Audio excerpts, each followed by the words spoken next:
everybody. Good evening. This is Dr. Rao welcoming you all to today's very special meeting for me. This one, I'm going to talk about it a little bit after some people join us. Basically, this is in remembrance of Swami Vivekananda, who is the uh, yogi who brought in yoga to America, and also he's a Vedantin. So he's a very special person. He lived only 39 years, but he enormous work he did. You know? And January 12th is his birthday. He's considered as one of the leading figures in India and for the world too. So his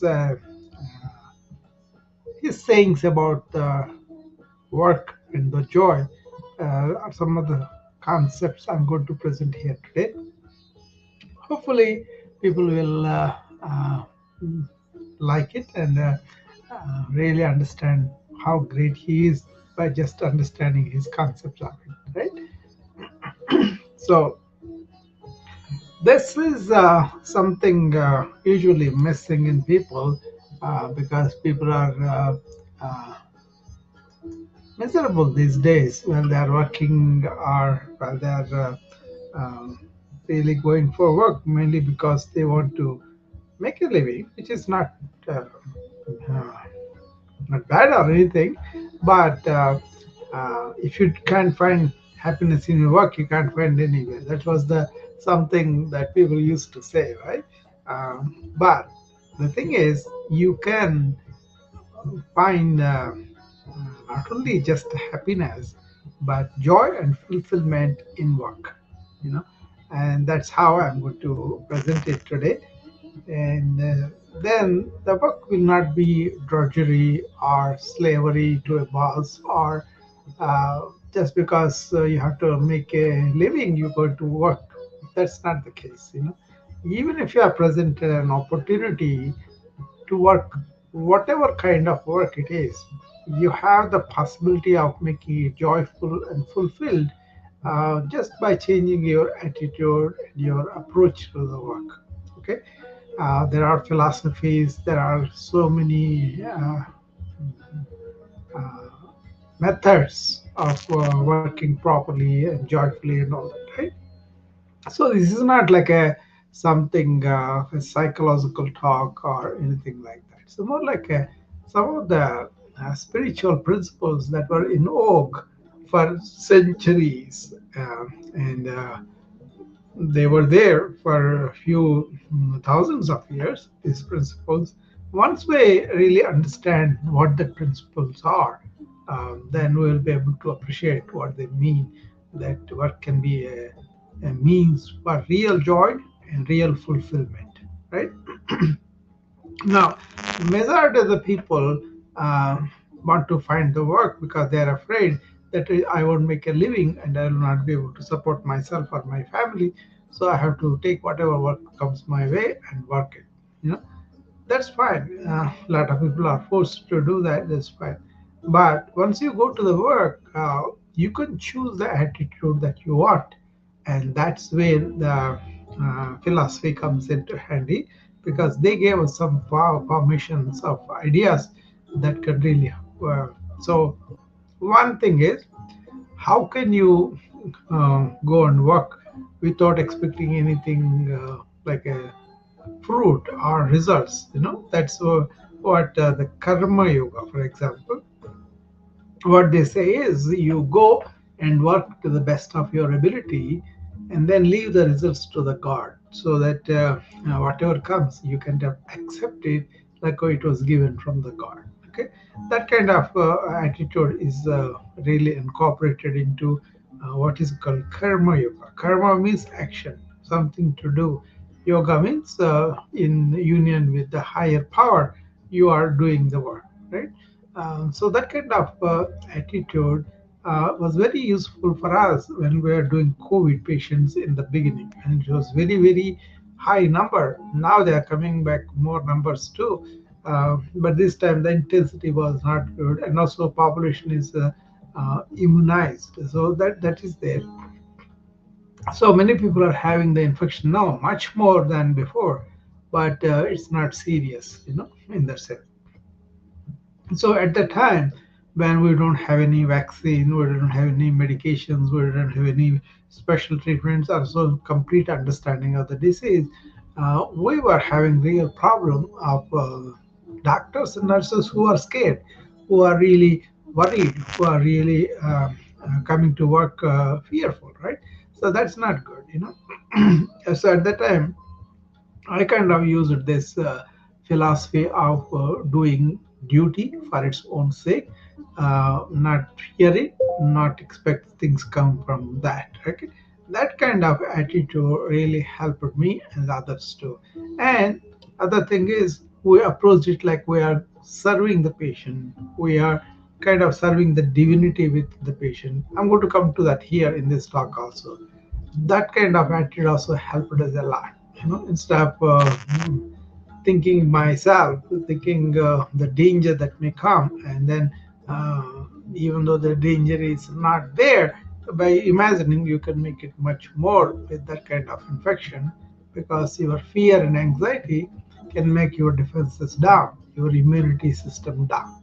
And that's why we were telling the patients, don't be afraid, don't be concerned about it. If you get it, rest up, take fluids, and do a lot of rest up, and don't go out and spread it. That kind of thing we told them. And many people have done that. But some people whose immune system is not good, or they have diabetes, heart disease, or any number of underlying conditions, they succumb to it. And some of the people who have not succumbed to it, they developed long COVID. Even that is also pretty bad. The long COVID, that's still going on, though, by the way. And then we are very much worried about what's going to happen to this long COVID, what kind of toll it's going to take, how much spread it will have. The current rise of infections posing that problem. You know, all those things are there. But then the people who go, no matter what the conditions are, and then approach the work like it is something duty for the sake of duty, and it's something of an offering of service to the patient, or serving the divinity within each patient. That's the ultimate thing, right?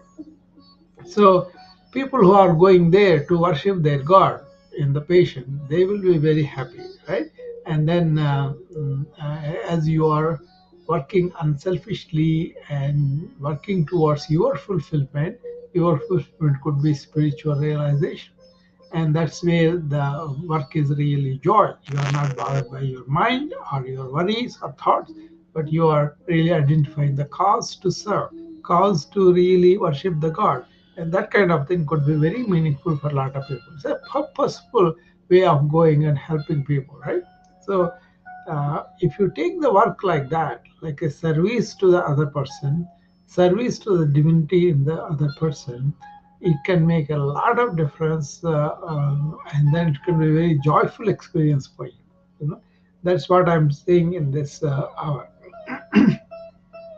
So, Vivekananda, he was born on this day, 1912, and then he lived only 39 years and he died.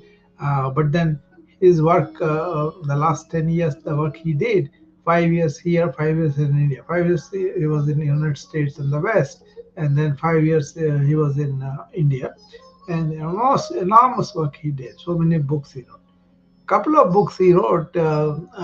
He wrote several of them, but two books he recommended everybody read is about two types of yoga.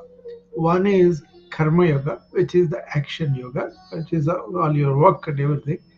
And second one is Raja Yoga. That is a book about focusing. Okay, those kind of two books are. He recommended that all the youth read that, and then I kind of testimony to that too, because I kind of teach both yogas too. But there's two more. I do altogether four yogas integrated. About your action, there is this karma yoga. About your feelings and love and all that, there is bhakti yoga. And then your mind, your focus and all that, that is the Raja Yoga that Vivekananda recommended too. And finally, there is this knowledge yoga. Know what is really what, and thereby dispel the ignorance that you have, especially about you identifying as your body or your mind as yourself, versus you go beyond it and identify with your real self. Then body and mind will be your slaves, and then you will not be subject to them. That's the essence of it. But those two books he recommended, one is about focus, one is about action. It's very important all the people read that, and then they approach action with these goals of service and worship.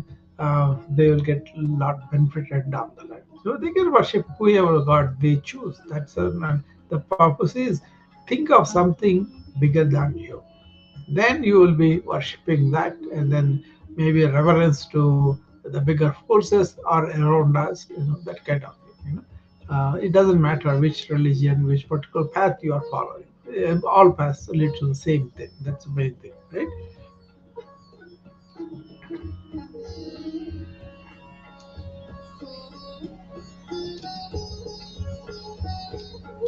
So let's see. I don't know what happened with this.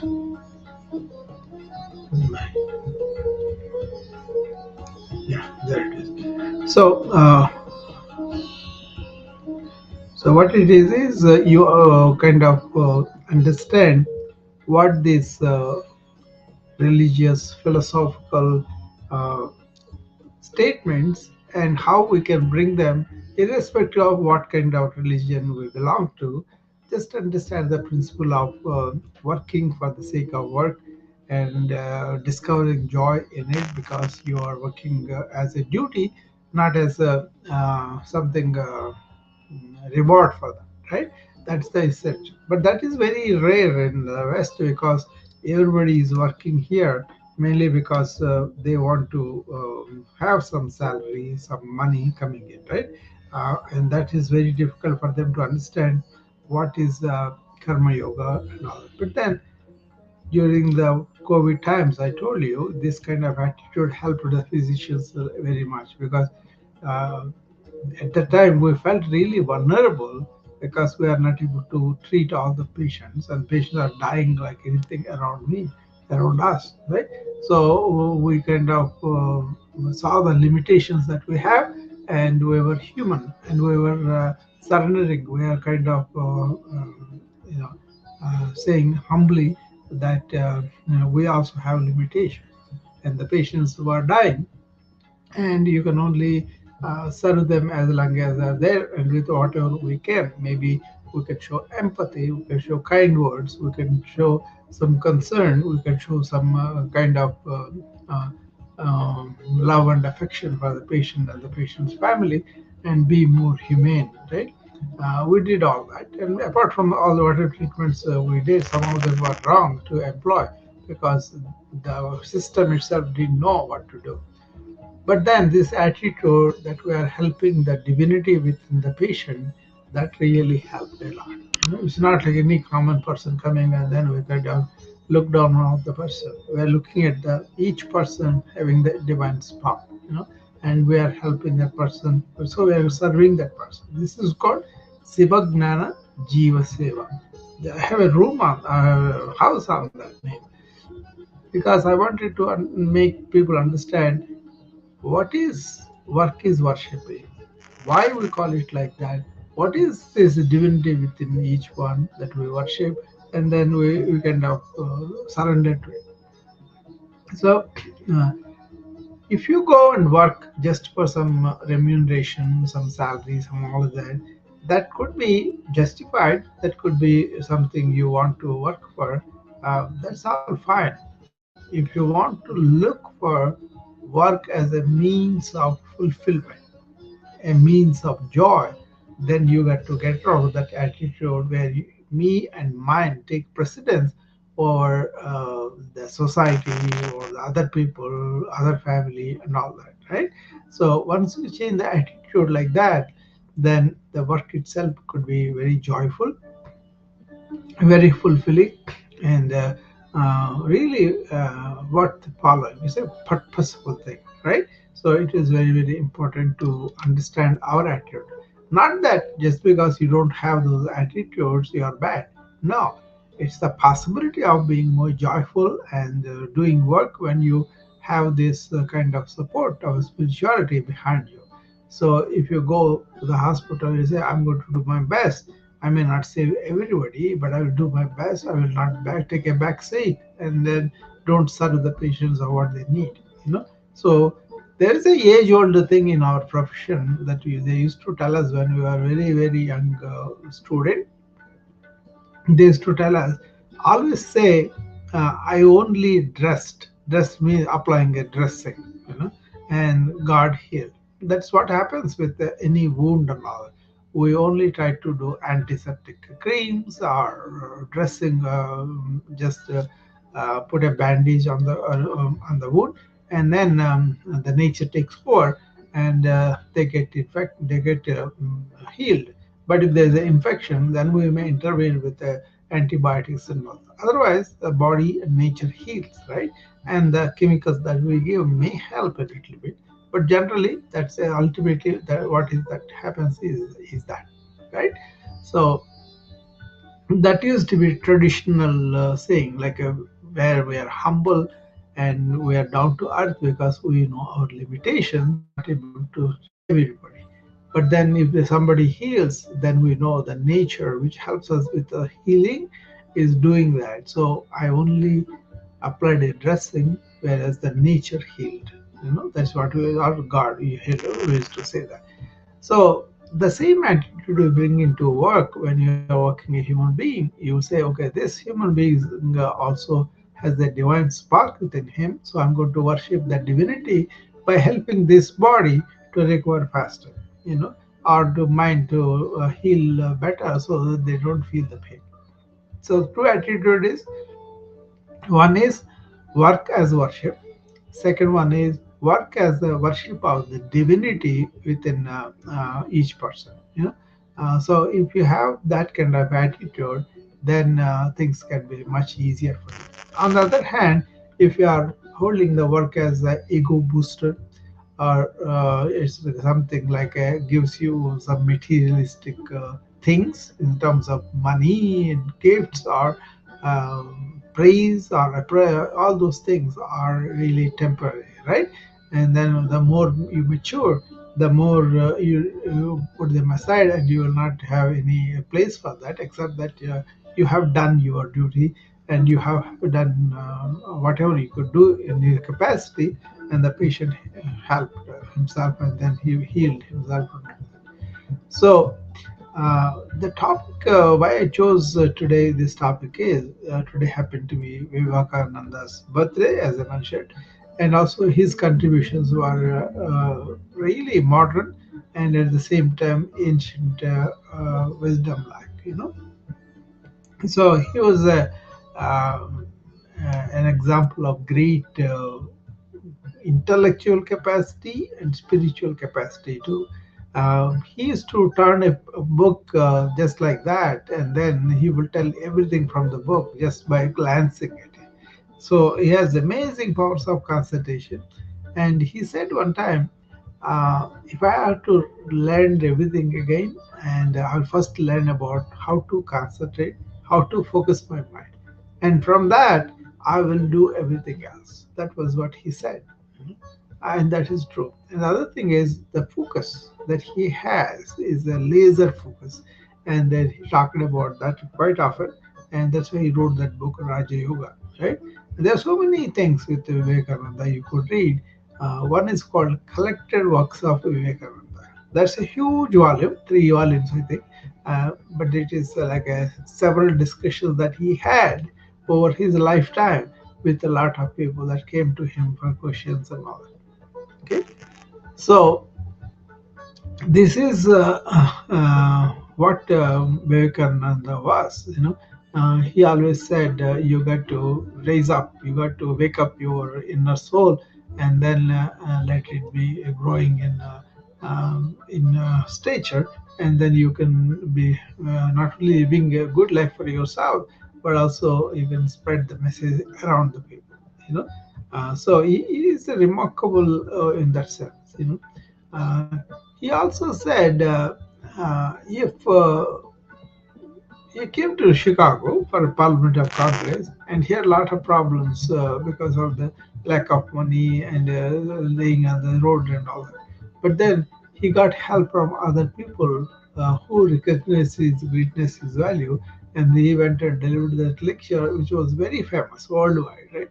And then he understood where the Westerns are and how he could bring in ancient ideas, and then he did, and they really, he was also a very science follower. He was a modern man too, but at the same time he had this habit of going into samadhi or absorption of thought, and he could stay there for a while, right? So that happened to him. Anybody has any questions or concerns that they want to come up on the wisdom map? There are five people here, so anybody wants to come up, you're more than welcome, and I'll be happy to engage you. Any questions? Uh, it's not that I don't want you to come, but if you want to come up, that's fine. Then other things I want to talk about is what is happening in our work environment here in the West now. Many people are stressed out. Many people are really burning out, which is what I coach people. And then when I take them from the time where they feel the work is a burden, our work is giving them a lot of stress and burnout, to a place where they look forward to go to work. They want to serve, they want to be contributing to everybody around them.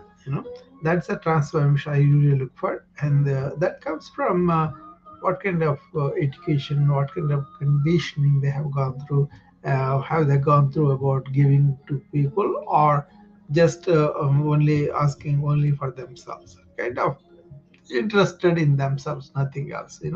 Versus once their interest spreads around, once they take more interest in matters of the world, matters of the people, then he may have the spring of giving and want to give to people. And then once they understand giving itself is getting, then more people get into the giving habit, and then they kind of, because there is a theory, or not a theory, is like a supposition in ancient wisdom that each human being has this perfect being which doesn't need anything else is within us. How to uncover that is the question of yoga. Yoga says your mind calms down and still, then you can feel that completeness within you, and that itself is fulfilling, peaceful, and happy too. So you don't have to worry about it. Then once you understand that you are fulfilled, you have the satisfaction, contentment. What is the need to go looking for approval, or appreciation, anything all over, right? So I see some clubs are doing like we want to celebrate his achievement, we want to boost up his confidence now. That's a good gesture, but that's not enough. You got to have an understanding, steadiness within you about what's the work you are doing, what is your contribution will be, how it's going to help the entire world. If you have that kind of satisfaction, you usually feel much better. Okay, so this place where we can get to, where our mind is calm and our interior is kind of giving and appreciating other people's needs, then you become the servant leader. you know then people will follow you because you are not selfish. People will follow you because you are asking for the goodness, and not your goodness, asking for the success of other people. Let them be success, let them be like that. Okay, so all that happens. So remember, worship, worshiping the divinities, everybody, and work itself is the reason for our joy and fulfillment. If you can't find it there, is hardly anything that you can find anywhere else. Even if you are not going to office, you are staying home and you are doing meetings like this, you still are trying to contribute, right?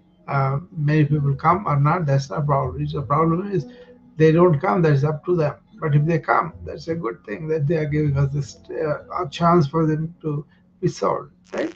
Then they may be pleased and then they will follow a lot of principles like this.